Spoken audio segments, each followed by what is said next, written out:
ไทยลิ้นเงินเนาะขี่ลามิเนอร์ไม่อบอย่างดีเบาๆเนาะเด็กน้อยก็ใส่ได้เนาะคนน้อยๆก็อุ้มได้เพราะมันเบาเนาะแล้วก็ผู้ใหญ่ก็ใส่ได้มืออาชีพก็ได้เด้อทุกคนเด้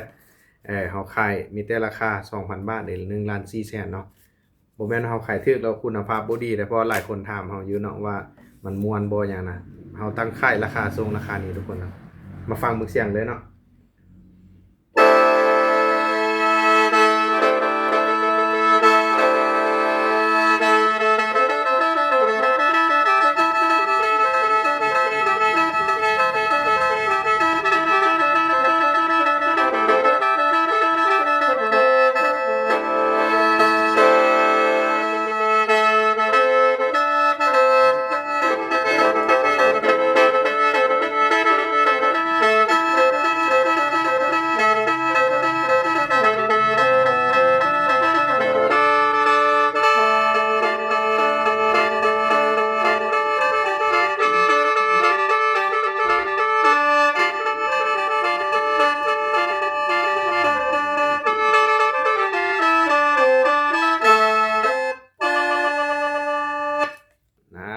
ม่วนๆเลยทุกคน